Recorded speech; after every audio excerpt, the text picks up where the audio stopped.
BR Ambedkar Konaseema జిల్లాలో బ్లౌట్ ఇంకా అదుపులోకి రాలేదు. మలికిపురం మండలం ఇర్సుమండ వద్ద ఓఎన్జీసీ బావిలో అగ్నిజ్వాలల తీవ్రత తగ్గింది. ప్రస్తుతం 10 నుంచి 15 మీటర్ల వరకు మంటలు ఎగిసిపడుతున్నాయి.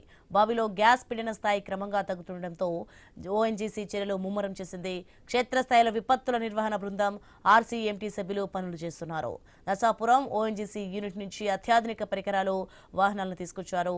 అగ్ని కిరణాలు వ్యాప్తి చెందకుండా, వేడి గాలులు విస్తరించకుండా ప్రత్యేక మోటార్లు పెట్టి నీటిని వెదజల్లుతున్నారు. ఏకధాటిగా నీటిని పంపించడంతో బావి సమీప ప్రాంతంలో వేడి తగ్గింది. మరో 4-5 రోజులు ఈ చర్యలు ఉంటాయని సంబంధిత వర్గాలు చెబుతున్నాయి.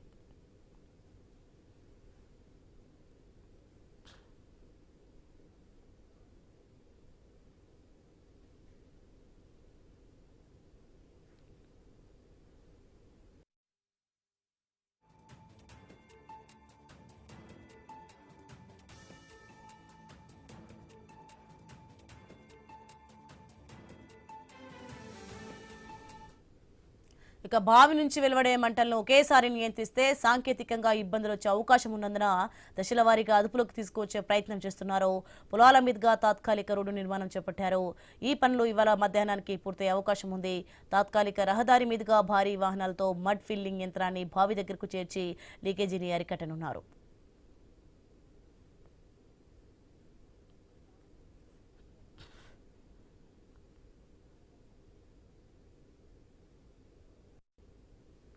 ఇక ఢిల్లీ, ముంబై నుంచి ఓఎన్జీసీ ప్రత్యేక బృందాలు వచ్చాయి. Technology field services director Vikram Saxena పర్యవేక్షిస్తున్నారు.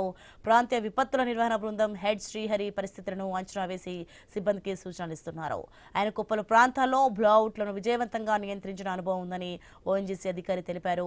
మంటలు పూర్తిగా అదుపులోకి వచ్చాక బావి లోపల లీకులు గుర్తించి రసాయనాలతో కూడిన బురదను వేగంగా లోపలికి పంపి నియంత్రిస్తారు.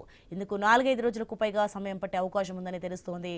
అమలాపురం ఎంపీ హరీష్ మాథూర్, రాజోలు ఎమ్మెల్యే దేవవర ప్రసాద్ లక్కవరంలోనే మకాం వేసి పరిస్థితిని పర్యవేక్షిస్తున్నారు. బ్లౌట్ క్రమంగా నియంత్రణలోకి వస్తున్నట్లు ఓఎన్జీసీ అధికారులు ఢిల్లీ నుంచి ప్రకటన చేశారు.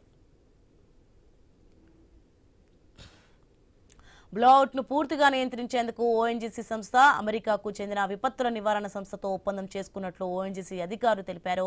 యుఎస్ నిపుణులు 2 రోజుల్లో ఇక్కడికి చేరుకుంటారన్నారు. మంటల ఉధృతి క్రమంగా తగ్గి ప్రస్తుతం సాధారణ స్థితిలో సహజ వాయువు మండుతోందన్నారు. గ్యాస్ ఎక్కడి నుంచి పైకి వస్తుందో కనుక్కునే పనిలో నిపుణుల బృందం నిమగ్నమైందన్నారు. ఇదే అంశానికి సంబంధించి మనకి జూమ్లో లైవ్లో గణేష్ ఉన్నారు. ఎస్ గణేష్, మొత్తానికి అయితే బ్లోఅవుట్ కు సంబంధించి అమెరికా నుంచి అయితే బ్లోఅవుట్ ను నియంత్రించేందుకు రానున్నట్టుగా తెలుస్తోంది. ప్రస్తుతం అక్కడ పరిస్థితి ఎలా ఉంది, ఏంటి? మూడో రోజు కూడా మంటలు ఎగసిపడుతున్నాయి. ఇరుసుమండ గ్రామ సమీపంలో ఇక్కడ కూడా ఇంకా నిర్మానుష్యంగా మారినటువంటి సందర్భం కనిపిస్తుంది. ప్రస్తుతం మూడో రోజు పరిస్థితిని చూపించే ప్రయత్నం చేస్తాను. పాటలో మనం చూడొచ్చు, ఏదైతే ఇరుసుమండ గ్రామ సమీపంలో బ్లోఅవుట్ ఏర్పడిందో అది మూడో రోజు కూడా మనం చూస్తున్నాం కదా. భారీ స్థాయిలో మంటలు ఎగసిపడుతున్నాయి. అయితే నిన్నటితో పోలిస్తే ఇప్పుడు పరిస్థితి అదుపులోకి వచ్చింది. మనం చూసాం మొదటి రోజు 40 నుంచి 50 అడుగుల మేర ఎక్కువ ఎత్తుకు ఈ ఫైర్ అనేది పైకి రావడం జరిగింది. కానీ ఇప్పుడు చూస్తే దాదాపు చాలా వరకు ఏదైతే వాటర్ ను గొడుగు మాదిరి స్ప్రింక్లింగ్ చేస్తూ ఉన్నారో, ఈ వాటర్ స్ప్రింక్లింగ్ వల్ల చాలా వరకు కూడా మంటలు అనేవి అదుపులోకి వచ్చినటువంటి సందర్భం ఉంది. ఇప్పటికే దీంతో అదుపులోకి రావడంతో అధికార యంత్రాంగం ఊపిరి పీల్చుకోవడం, అయితే ఒకేసారి మంటలను అదుపు చేసి క్యాపింగ్ వేయడం వల్ల కొంత సమస్య ఏర్పడుతుంది, పర్యావరణానికి హాని కలుగుతుంది అన్న అంశంతో ఇక్కడ ఉన్నటువంటి యంత్రాంగం అంటే త్వరితగతిని కాకుండా ఈజీ అంటే మరొక సమయాన్ని తీసుకుని ఎలాంటి ఇబ్బంది లేకుండా చేసేందుకైతే వారం రోజుల సమయాన్ని తీసుకుంటున్నట్లుగా అధికారులు ప్రకటించడం జరిగింది. ఇప్పటికే ప్రత్యేక బృందాలు గుజరాత్ నుంచి, అదేవిధంగా ముంబై నుంచి రావడం జరిగింది. ఈ వచ్చినటువంటి టీంలు ఏవైతే ఉన్నాయో ఈ ఎగసి పడుతున్నటువంటి మంటలను అదుపు చేసేటువంటి ప్రక్రియలో నిన్న మధ్యాహ్నం నుంచి కూడా నిమగ్నం కావడం జరిగింది. మనం చూసాం, దాదాపు ఇదే కోనసీమ జిల్లాలో 4 సార్లు బ్లోఅవుట్లు అయిన సందర్భంలో 65 రోజుల పాటు కూడా మండినటువంటి సందర్భం ఉంది. అయితే అలా కాకుండా ఈసారి వారం రోజుల్లోనే దీన్ని నియంత్రించే విధంగా ప్రస్తుతం అధికార యంత్రాంగం పనిచేస్తోంది. కోనసీమ అంటేనే పచ్చని జిల్లా. ఇక్కడ ప్రకృతి అందాలు ఉంటాయి, కొబ్బరి చెట్లు, వరిచేలు, అరటి తోటలు అన్ని కూడా ఉంటాయి. మనం చూస్తున్నాం కదా, ఉదయాన్నే ఇక్కడ ఘటన జరిగిన పక్కనే వరిచేల్లో కూలీలు పనిచేసుకుంటూ ఉన్నారు.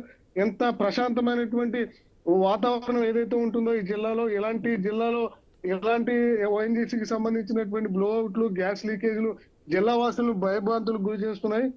వాస్తవంగా మనం చూస్తే 2 రోజుల నుంచి కూడా రైతులు ఎవరు కూడా ఈ చుట్టుపక్కల ఎవరు కూడా పని చేసుకోలేకపోయారు. అయితే అర్ధరాత్రి నిన్న సాయంత్రం అధికారికంగా ఓఎన్జీసీ జిల్లా కలెక్టర్ మహేష్ కుమార్ సమీక్ష తర్వాత ప్రజలు భయపడాల్సినటువంటి పని లేదు, మీ పనుల్లో మీరు నిమగ్నం కావచ్చు అని ఆదేశాలు ఇచ్చిన తర్వాత పునరావాస కేంద్రాల్లో ఉన్నటువంటి ప్రజలు సొంత ఇళ్లకు చేరుకున్నారు.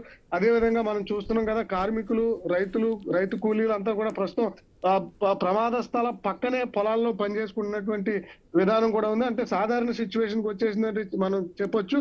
ప్రస్తుతానికి పోలీస్ యంత్రాంగం కూడా 2 రోజుల నుంచి భద్రత అయితే ఇప్పుడు ఈ చుట్టుపక్కల ప్రాంతానికి ఎవరిని కూడా రానివ్వకుండా 2 రోజుల వరకు కూడా పోలీస్ యంత్రాంగం అడ్డుకున్నారు. అయితే ఇప్పుడు ఎవరు కూడా కనిపించినటువంటి పరిస్థితి, అంటే సాధారణ స్థితికి వచ్చింది. ఎక్కడైతే ఫైర్ ఉంటుందో ఆ ఫైర్ వద్ద మాత్రమే సెక్యూరిటీ జోన్ గా ఉంచారు.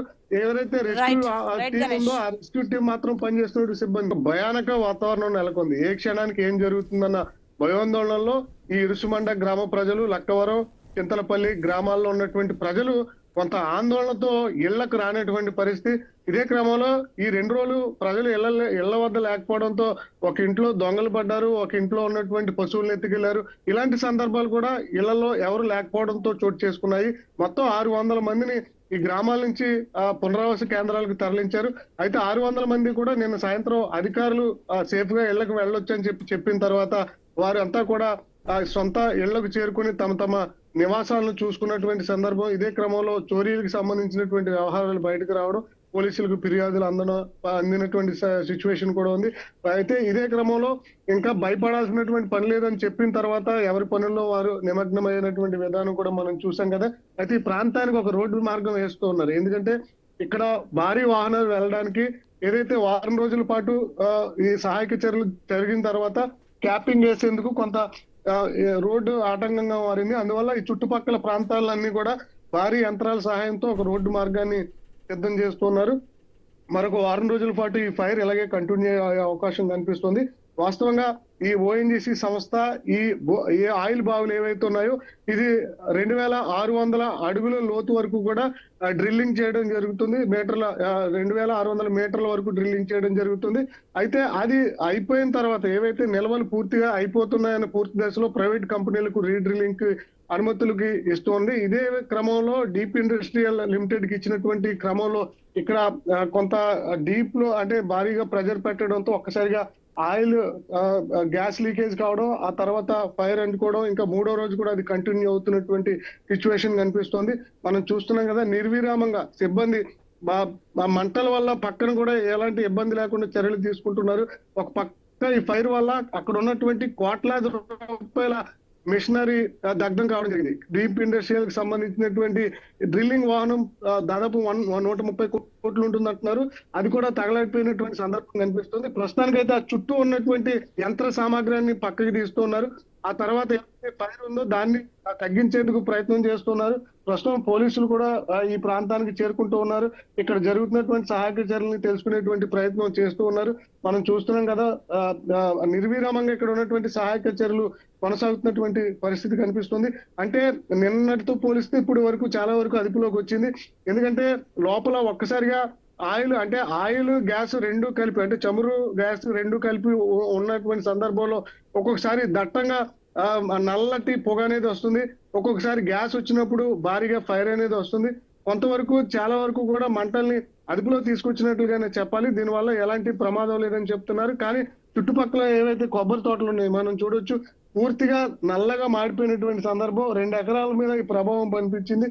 అయితే ఒకేసారి క్యాపింగ్ వేస్తే ఈ అండర్ గ్రౌండ్ లో ఉన్నటువంటి పర్యావరణ సమస్యలు కూడా తలెత్తుతాయి, వాటర్ ఇబ్బంది ఏర్పడుతుందని చెప్తున్నారు. అందువల్ల కొంత సమయం తీసుకుని వారం రోజుల పాటు అది మండిన తర్వాత పూర్తిగా లోపల ఆయిల్ నిక్షేపాలు అన్ని కూడా అయిపోయిన తర్వాత క్యాపింగ్ వేస్తే ఎలాంటి ప్రమాదం ఉండదు అని చెప్పి అధికారులు చెప్తున్నటువంటి సందర్భం కనిపిస్తుంది. వాస్తవంగా గ్రౌండ్ లెవెల్లో 40,000 క్యూబిక్ మీటర్ల ఆయిల్ నిక్షేపాలు ఉన్నట్లుగా అంచనా వేస్తున్నారు. అవన్నీ కూడా పూర్తిగా ఆవిరి అయిపోతే ఇలా మంట రూపంలో తర్వాత క్యాపింగ్ వేసేటువంటి అవకాశం కనిపిస్తుంది. సాధారణంగా ఒక ఉదాహరణ అంటే ఒక గ్యాస్ బండ నుంచి ఫైర్ అంటుకున్న తర్వాత ఏ విధంగా అది అయిపోయేంత వరకు కూడా మండుతుందో ఆ విధంగా ఇక్కడ ఉన్నటువంటి బోర్ బావిలో MOR-5 అనే ఈ బోర్ ఏదైతే ఆయిల్ బావి ఉందో అది అయిపోయేంత వరకు కూడా ఈ విధంగా మండించిన తర్వాత దానికి క్యాప్ పెట్టేటువంటి అవకాశం కనిపిస్తుంది. మొత్తానికి అయితే కోనసీమ జిల్లాలో వరుసగా జరుగుతున్నటువంటి ఈ బ్లో అవుట్లు ఏవైతే ఉన్నాయో దీని మీద ఆందోళనలు ఈ ప్రాంత వాసులను కనిపిస్తున్నటువంటి సందర్భం కనిపిస్తుంది. అయితే ఇక్కడ ప్రతిపక్షాలు కూడా ఇక్కడికి రావడం జరిగింది.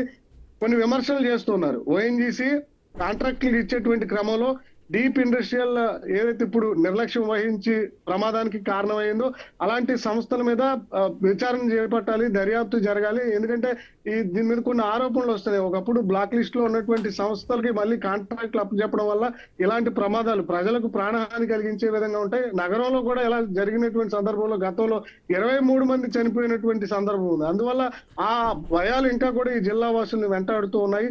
అందువల్ల మొన్న జరిగినటువంటి ఈ ఎప్పుడైతే భారీ శబ్దాలతో కూడిన ఫైర్ ఏర్పడిందో అప్పుడు కూడా ఈ ప్రాంతవాసులు ఉన్నట్టుండి కట్టుబట్టలతో ఇళ్లలో నుంచి పరుగులు పెట్టినటువంటి విధానం మనం విజువల్స్ లో కూడా చూసాం. అందువల్ల ఈ ప్రతిసారి కూడా ఈ జిల్లాను దేశంలో చాలా చోట్ల చమురు నిక్షేపాలు ఉన్నాయి. గుజరాత్, అస్సాం, అరుణాచల్ ప్రదేశ్ ఇలాంటి రాష్ట్రాల్లో ఉన్నప్పటికీ గ్యాస్ నిక్షేపాలు ఈ కోనసీమ జిల్లాలో ఎక్కువగా ఉండడంతో అగ్ని ప్రమాదాలు ఇలా ఫైర్ యాక్సిడెంట్లు ఎక్కువగా జరుగుతున్నటువంటి బ్లోఅవుట్లు ఎక్కువ జరుగుతున్నటువంటి జిల్లాగా కోనసీమ జిల్లాగా మారిపోవడం జరిగింది. ఇదే క్రమంలో ONGC కూడా నిర్లక్ష్య ధోరణి వీడి ఎక్కడైతే ఈ డ్రిల్లింగ్ చేస్తున్నారో ఆ చుట్టుపక్కల ప్రాంతాల ప్రజలను ముందుగానే అలర్ట్ చేయాలి. ఏదైనా ప్రమాదం సంభవించినా వారిని రక్షణగా ఉండే విధంగా చర్యలు తీసుకోవాలనేది చెప్తున్నారు. MP హరీష్ మాథుర్ కూడా 2 రోజుల నుంచి ఇక్కడే ఉండడం జరిగింది. కేంద్రానికి ఖచ్చితంగా నేను డిమాండ్ చేస్తాను.